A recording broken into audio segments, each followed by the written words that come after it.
Hello बच्चों, once again I'm here Dinesh with my YouTube channel Dinesh for Math. So once again I'm here for class 10th and the topic will be again coordinate geometry equation of line. So अभी तक हम लोगों ने coordinate geometry equation of line में क्या क्या पढ़ा? Distance formula, section formula, centroid, mid point और क्या पढ़ा भाई? और हम लोगों ने पढ़ा कि इक्वेशन ऑफ लाइन में कौन कौन से फॉर्म होते हैं? y is equal to M x plus C, slope intercept form, x अपॉन a plus Y upon B is equal to 1 intercept form, x cos alpha plus y sine alpha is equal to p, और ये है हमारा perpendicular form. और अगर equation of line A X plus B Y plus C equal to 0 यानी कि general equation of line हो, इसके जस्ट पहले के वीडियो में हम लोगों ने पढ़ा था कि इस जनरल इक्वेशन ऑफ लाइन को y equal to M x plus c के फॉर्म में भी और x upon a plus Y upon b equal to 1 के फॉर्म में भी और x cos alpha plus y sine alpha equal to p के फॉर्म में एक्सप्लेन कर सकते हैं. ठीक है, तो इसके बाद अब कुछ और इंपॉर्टेंट चीजें आती हैं इक्वेशन ऑफ लाइन के फॉर्मूलाज में. अगर हम आगे बढ़ें तो हमारे पास ढेर सारे फॉर्मूलाज हैं और सबसे पहले स्टार्टिंग में आता है अगर हमारे पास दो पॉइंट्स हो. देखिए, इक्वेशन ऑफ लाइन में हम लोगों ने जो मेन बात की है वो बात की है स्लोप की, इंक्लिनेशन की, y इंटरसेप्ट की, x इंटरसेप्ट की, लाइन कहां से जा रही है, कौन से पॉइंट पे कट कर रही है, इंटरसेप्ट पॉइंट क्या है, कॉस अल्फा क्या है, p क्या है, परपेंडिकुलर की लेंथ क्या है. तो इन्हीं सबको थोड़ा सा आगे बढ़ाते हैं. तो सबसे पहला इसके बाद आता है स्लोप. अगर आपके पास कोई पॉइंट हो p, इसका कोऑर्डिनेट हो x1, y1 और कोई पॉइंट हो q, उसका कोऑर्डिनेट हो x2, y2. ठीक है, दो पॉइंट्स आपको गिवन है और आपसे बोलता है कि स्लोप या इंक्लिनेशन दोनों ही बताने हैं. तो स्लोप m के लिए जो फॉर्मूला होता है, slope m is equal to, वो फॉर्मूला है y2 minus y1 upon x2 minus x1. आपको फॉर्मूलाज की लिस्ट में ये एक नया फॉर्मूला है स्लोप निकालने के लिए, y2 minus y1 upon x2 minus x1. और अगर आपके पास स्लोप मिल गया तो इंक्लिनेशन निकाल सकते हैं. एक एग्जांपल ले लेते हैं. अगर आपके पास दो पॉइंट हो 2,5 मान लेते हैं, कोई पॉइंट P है, दूसरा पॉइंट है Q 3,8 कुछ भी, तो आपके पास दो पॉइंट्स हैं, आपको स्लोप निकालना है. तो स्लोप के लिए फॉर्मूला मैंने बताया y2 minus y1 upon x2 minus x1. अब देखिए, स्लोप का बहुत बड़ा रोल है, इसलिए आपको ये जानना बहुत जरूरी है, क्योंकि बिना स्लोप के आप इक्वेशन ऑफ लाइन का इमेजिनेशन नहीं कर सकते. मे बी परपेंडिकुलर हो, मे बी पैरेलल हो, मे बी 90 डिग्री, 30 डिग्री, कितना भी डिग्री बना रहा हो, इसलिए ये जरूरी है. तो y2 माइनस y1 मतलब देखिए, ये आपका x1 है, ये y1 है, ये x2 है और ये y2 है. तो y2 माइनस y1, y2 क्या है भाई 8, y1 क्या है 5 अपॉन x2 क्या है 3 और x1 क्या है 2. तो 8 माइनस 5 यानी कि 3 माइनस 2 यानी कि 1, यानी कि जो 5 है वो हमारा आ जाएगा स्लोप. स्लोप का मतलब मैंने आपको बताया था, जो m होता है उसका मतलब होता है tan थीटा. तो अगर tan theta is equal to 5 है तो थीटा क्या हो जाएगा भाई, tan इनवर्स 5. ये हमारा इंक्लिनेशन है, इसको क्या बोलते हैं आप, इंक्लिनेशन, और ये है हमारा स्लोप. ठीक है, तो इस तरह से अगर आपके पास दो पॉइंट्स हों तो आप स्लोप किसी भी लाइन का निकाल सकते हैं. इसके बाद देखिए, तो हमें जो नया पॉइंट मिला या स्लोप के लिए फॉर्मूला मिला वो क्या मिला, m is equal to y2 minus y1 upon x2 minus x1. चलिए फॉर्मूलाज देखते जाइए. उसके बाद है कि अगर आपके पास कोई एक पॉइंट हो P, x1, y1, ठीक है, और आपको अगर किसी लाइन का स्लोप पता हो, तो यानी केवल एक पॉइंट पता है और m पता है, तो हमारा जो नया फॉर्मूला है वो है equation of line passing through one point. Equation of line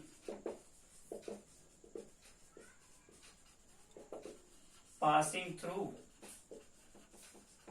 one point, और फॉर्मूला है हमारा y minus y1 is equal to m x minus x1. इसमें भी एक एग्जांपल देखते हैं. अगर आपके पास कोई पॉइंट है P 3,2 और हमारा m यानी कि स्लोप गिवन है 3 या √3 कुछ भी, इक्वेशन ऑफ लाइन निकाल सकते हैं. फॉर्मूला है y minus y1 is equal to m x minus x1. ये हमारा x1 y1 है, m गिवन है, तो y माइनस y1 की वैल्यू क्या है 2, क्योंकि ये x1 है y1 है. m है हमारा √3 और x माइनस x1 है 3। इसको सॉल्व कर लेते हैं। y minus 2 is equal to √3x minus 3√3। इसको बोल सकते हैं y minus √3x is equal to 2 minus 3√3। इसको आप प्रॉपर फॉर्म में भी लिख सकते हैं। आगे देखिए, अब इसके बाद आता है कि अगर आपको स्लोप ना दे, यहाँ जो m मैंने दे दिया था √3, यहाँ पे आपसे बोले कि पॉइंट है आपका 3,2, लेकिन थीटा इंक्लिनेशन गिवन है 30 डिग्री। तब क्या करेंगे? देखिए फॉर्मूला तो वही होगा, लेकिन पहले आपको m निकालना होगा। m होता है आपका tan थीटा।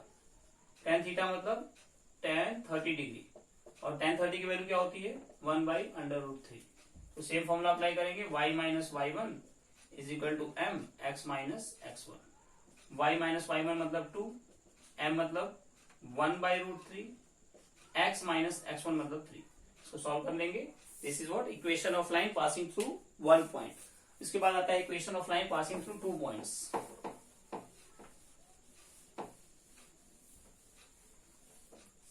तो एक और फॉर्मूला हुआ equation of line passing through one point, y minus y1 is equal to m x minus x1। अब अगर आपके पास कोई 2 पॉइंट्स हो, मान लेते हैं कोई पॉइंट है P x1, y1, कोई पॉइंट है Q x2, y2। अब हमें इक्वेशन चाहिए जो इन दोनों पॉइंट से होके जाता हो। तो equation of line passing through 2 point के लिए फॉर्मूला है y minus y1 is equal to y2 minus y1 upon x2 minus x1 in bracket x minus x1। ये फॉर्मूला आपको याद रखना है। आप देख सकते हैं कि जो y2 माइनस y1 और x2 माइनस x1 उसकी वैल्यू क्या होती है? m। तो ये भी एक तरह से m ही है। y minus y1 is equal to m x minus x1, क्योंकि 2 पॉइंट्स आपको गिवन है, इसमें m नहीं गिवन होगा तो m आप निकाल सकते हैं। तो एक और एग्जांपल ले लेते हैं। अगर आपके पास कोई पॉइंट हो P 2,5, Q ले लेते हैं 3,2, कुछ भी मैंने अपने मन से लिया है, और आपको इक्वेशन ऑफ लाइन निकालना है जो इन दोनों पॉइंट से होके जाए। इसका क्या मतलब है? मतलब एक ऐसी लाइन है जिसपे पॉइंट 2,5 भी आ रहा हो और 3,2 भी आ रहा हो, उसी लाइन से जा रहा हो। तो ऐसी लाइन का इक्वेशन निकालना है जो इन दोनों पॉइंट से होके जा रहा हो। तो फॉर्मूला मैंने आपको बताया है y minus y1 is equal to y2 minus y1 upon x2 minus x1 in bracket x minus x1। Solve करते हैं। ये है हमारा x1, ये है y1, ये है x2 और ये है y2। वैल्यू पुट करते हैं। y minus y1 5, y2 minus y1 मतलब 2 minus 5, x2 minus x1 3 minus 2 in bracket x minus x1 x minus 2। इसको सॉल्व कर लेते हैं। y minus 5 is equal to -3 upon 1 x minus 2। Upon means काट सकते हैं। y minus 5 is equal to -3x plus 6, यानी y plus 3x is equal to 11। ये हो जाएगा हमारा equation of line passing through these 2 points. ठीक है, कुछ और फॉर्मूलाज है इसके बाद। Equation of line passing through 2 point हो गया, equation of line passing through 1 point हो गया, स्लोप हो गया। अब अगर आपके पास 2 इक्वेशन ऑफ लाइन्स, एक फॉर्मूला और ऐड करते हैं, y minus y1 is equal to y2 minus y1 upon x2 minus x1 in bracket x minus x1। ठीक है, फॉर्मूला कहीं एक जगह लिखते जाइए। ये हमारा 1 2 3 4 5 6 7, इसके अलावा मैंने लिखा नहीं है। Distance formula, section formula, centroid, सारी चीजें। ठीक है, mid point, distance from origin, ये सब आपको याद करना है। हाँ, अगर आपके पास कोई इक्वेशन ऑफ लाइन है, मान लेते हैं हमारे पास इक्वेशन ऑफ लाइन है 3x plus 2y is equal to 8, कोई भी आपको चेक करना है। मान लेते हैं कि हमारा इक्वेशन ऑफ लाइन ये है, इसका इक्वेशन है 3x plus 2y is equal to 8। ठीक है, ये कोई लाइन है। अब हमसे क्वेश्चन पूछता है कि चेक कीजिए क्या पॉइंट 2,5 इस इक्वेशन ऑफ लाइन, इस लाइन से गुजरता है कि नहीं गुजरता है। अगर हम कहें कि 2,5 यहाँ है या नहीं है, चेक करना है, यहाँ है या बाहर कहीं है, कैसे पता करेंगे। ठीक है, तो ये चेक करने के लिए कि कोई भी गिवन पॉइंट उस लाइन से जाता है कि नहीं जाता है, या लाइन उस पॉइंट से जाती है कि नहीं जाती है, क्या करना है, बहुत easy. 3x plus 2y is equal to 8, और ये हमारा जो पॉइंट है 2,5, इसको x जगह पे 2 और y जगह पे 5 फुट कर देते हैं। देखते हैं क्या आता है। 3 into 2 plus 2 into 5 is equal to 8। 3 2 जा 6, 5 2 जा 10 इज इक्वल टू 8। 16 8 के इक्वल तो होगा नहीं, यानी कि सेटिस्फाई नहीं करता है इक्वेशन को। That means 2,5 is not on the line this. इस तरह से कर सकते हैं आप। एक और नया टर्म है, ये कोई फॉर्मूला नहीं है, बस आपको पता रखना है, मालूम होना चाहिए। और क्या है, अगर आपके पास दो इक्वेशन ऑफ लाइन्स हो, मान लेते हैं दो इक्वेशन ऑफ लाइन क्या है, 2x plus 3y is equal to 5 या x plus 2y is equal to 3। दो इक्वेशन ऑफ लाइन्स हैं आपके पास, और आपको ये कंफर्म करना है कि इन दोनों लाइन्स के इंटरसेक्टिंग पॉइंट्स क्या होंगे। जैसे अगर एक लाइन है ये और एक लाइन है ये, दोनों आपस में कट कर रहे हैं, तो इस पॉइंट को निकालना हो अगर, तो वो कैसे निकालेंगे। ध्यान से देखिए, आपने पढ़ा है क्लास 8 में भी 9th में भी equation of line, sorry simultaneous linear equation. इसको आपने एलिमिनेशन मेथड से, क्रॉस मल्टीप्लिकेशन मेथड से, सब्स्टिट्यूशन मेथड से और ग्राफ मेथड से भी किया है। तो किसी भी एक मेथड से सॉल्व कर देते हैं, सॉल्व करने के बाद एक्स और वाई की जो वैल्यू आएगी वही हमारा ये इंटरसेक्टिंग पॉइंट पी हो जाएगा। ये पॉइंट आप निकाल लेंगे, ठीक है। तो अगर दो इक्वेशन आपको गिवन है, इक्वेशन 1 इक्वेशन 2, इन दोनों इक्वेशन को सॉल्व करके एक्स और वाई की वैल्यू निकालिए, हमारे पास इंटरसेक्टिंग पॉइंट आ जाएगा, ठीक है। चलिए, उसके बाद एक नया टर्म है, हमने पढ़ लिया slope, equation of line passing through 1 point, equation of line passing through 2 points. किसी लाइन पे कोई पॉइंट है या नहीं ये चेक करने के लिए सेटिस्फाई करते हैं कंडीशन। दो लाइंस के इंटरसेक्टिंग पॉइंट्स निकालने हो तो, ठीक है। अब जो है वो सबसे इंपॉर्टेंट है, दो लाइंस अगर आपस में पैरेलल हैं तो क्या होगा। If two lines are parallel to each other, तो आपको एक बात हमेशा याद रखनी है कि M1 is equal to M2 होगा। अगर दो लाइंस पैरेलल हैं तो दोनों के जो स्लोप्स हैं वो इक्वल होंगे, ठीक है। दूसरा कंडीशन है, if two lines are perpendicular to each other. देखिए, दो केसेस होते हैं, या तो पैरेलल होता है या तो परपेंडिकुलर होता है या तो इंटरसेक्ट करता है। तो इंटरसेक्टिंग में मैंने बताया आपको इंटरसेक्टिंग पॉइंट कैसे निकालेंगे, ठीक है। अगर दो लाइन पैरेलल है तो आप दोनों लाइंस के अलग अलग स्लोप निकाल लीजिए। स्लोप निकालने के लिए y equal to mx plus c के फॉर्म में लिखेंगे और m निकाल लेंगे, दोनों लाइंस के अलग अलग। तो कंपेयर कर देंगे, अगर दोनों इक्वल आते हैं तो स्लोप्स इक्वल है तो दोनों लाइंस पैरेलल है। अगर लाइंस परपेंडिकुलर है तो क्या कंडीशन है, ध्यान देखिए, m1 multiplied by m2 is equal to -1। अगर दो लाइंस है, दोनों के स्लोप आपने निकाले और दोनों का मल्टीप्लीकेशन स्लोप्स का माने -1 आ जाए तो दोनों लाइंस क्या होंगे, आपस में परपेंडिकुलर होंगे, ठीक है। एक और केस देखते हैं। तो यहां फॉर्मूलाज में increment M1 is equal to M2 होगा if lines are parallel. 9 M1 multiplied by M2 is equal to -1 होगा if lines are perpendicular to each other. उसके बाद हमारा है, दो लाइंस का इंटरसेक्टिंग पॉइंट निकाल लिया, ठीक है। अगर आपके पास कोई इक्वेशन ऑफ लाइन गिवन है, ax plus by is equal to c, बहुत ध्यान से देखिए, बहुत इंपॉर्टेंट टॉपिक है, वेरी इंपॉर्टेंट। अगर आपके पास कोई इक्वेशन ऑफ लाइन है ax plus by is equal to c और आपको कोई पॉइंट गिवन है x1, y1, और आपसे कहता है कि इस इक्वेशन ऑफ लाइन, इस लाइन के पैरेलल लाइन का इक्वेशन बताइए। ये हमारा लाइन है ax plus by is equal to c। अब इसी लाइन के पैरेलल लाइन का इक्वेशन बताना है, लेकिन कंडीशन ये है कि वो जो हमारी लाइन है पैरेलल लाइन होनी चाहिए, लेकिन उसमें जो पॉइंट है वो कहीं ना कहीं x1, y1 होना चाहिए। यानी कि हमें इक्वेशन ऑफ लाइन बताना है parallel to the given line but passing through the given point. इसके लिए फॉर्मूला है, देखिए, अगर आपको किसी भी लाइन के पैरेलल लाइन का इक्वेशन बताना है और पॉइंट गिवन है तो फॉर्मूला है हमारा ax plus by is equal to lambda, ठीक है। आपको जो भी इक्वेशन गिवन था वहां c की वैल्यू चेंज हो जाएगी, c की वैल्यू क्या होगी हमें नहीं पता। अब इस लैम्डा को हमें निकालना है। लैम्डा निकालने के लिए देखिए, मैंने अभी भी आपको बताया कि अगर कोई लाइन किसी पॉइंट से होके जा रहा है तो वो पॉइंट उस लाइन को सेटिस्फाई करेगा, या लेकिन यानी कि उस पॉइंट को उस लाइन में पुट कर सकते हैं, x की जगह x की वैल्यू, y की जगह y की वैल्यू, तो दोनों जगह इक्वल आ जाएगा। तो अब हमारा ये जो पैरेलल लाइन है, इस इक्वेशन के पैरेलल लाइन का इक्वेशन ये होगा। देखिए, हमें लैम्डा की वैल्यू नहीं पता है। अब हमें ये पता है कि this line A X plus B Y equal to lambda इस पॉइंट से क्रॉस कर रही है, इस पॉइंट से पास हो रही है।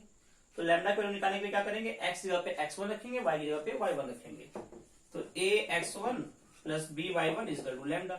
लैम्डा की वैल्यू आ जाएगी तो हमारा equation of line parallel to the given line,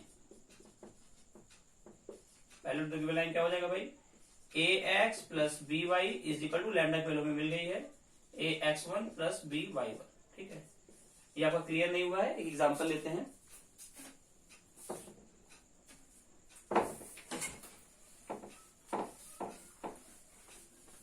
देखिए, अगर हमारे पास कोई इक्वेशन ऑफ लाइन है 2x plus 3y is equal to 8 और कोई पॉइंट ले लेते हैं 2,5। ये कोई भी लाइन है, कैसी भी लाइन है उससे मतलब नहीं है आपको, बस ये पता है कि इस लाइन के पैरेलल एक लाइन आपको पता करनी है जो इस पॉइंट से होके जा रहा हो। मान लेते हैं कि हमारी जो लाइन है ऑलरेडी गिवन है, ये है 2x plus 3y is equal to 8 और आपको दूसरी लाइन बतानी है जो 2,5 से होके जाए और पैरेलल भी हो। ठीक है, दो लाइन पैरेलल भी हो। कैसे निकालेंगे, मैंने आपको बताया, equation of line parallel to the given line,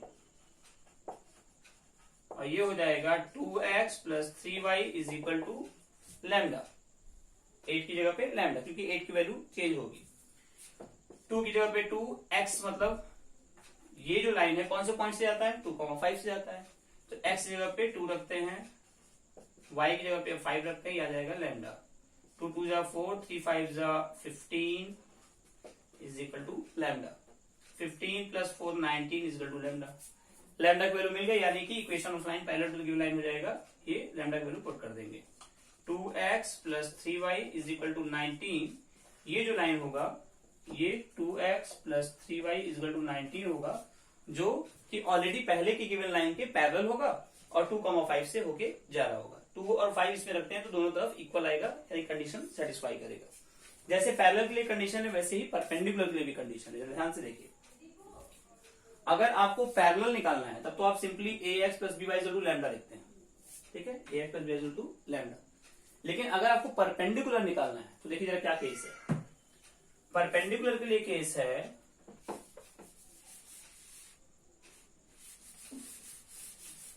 अगर आपके पास ऑलरेडी गिवन लाइन है ax plus B Y equal to c और आपको x1 y1 से एक लाइन ड्रॉ करनी है जो कि परपेंडिकुलर हो ऑलरेडी गिवन लाइन के। अब मान लेते हैं कि ये जो हमारी लाइन है ax plus B Y is equal to c, ये लाइन है। अब हमें जो लाइन पता करनी है वो इसकी परपेंडिकुलर पता करनी है, जो 90 डिग्री का एंगल बनाए।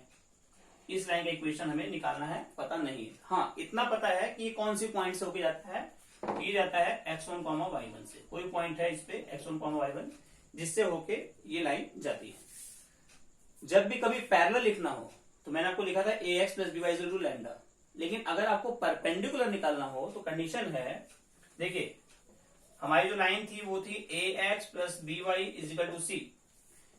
सो equation of line perpendicular to ax plus B Y equal to C is equal to हो जाएगा, देखिए x का कोफिशिएंट y में भेज दीजिए, y का कोफिशिएंट x में भेज दीजिए। ठीक है, x का कोफिशिएंट y में, y का कोफिशिएंट x में।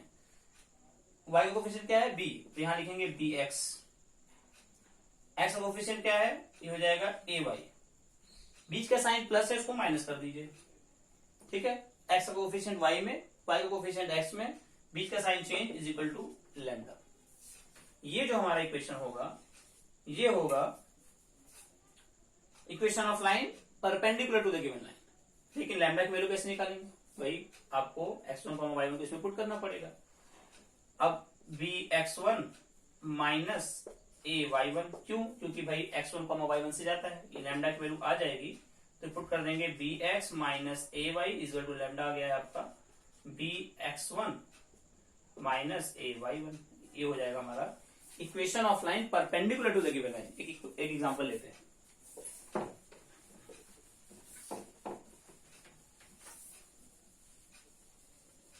चलिए, अगर हमारे पास कोई इक्वेशन है 2x plus 3y is equal to 5, कुछ भी मैंने ऐसे लिया ऑलरेडी, और हमारे पास कोई पॉइंट है 2,8।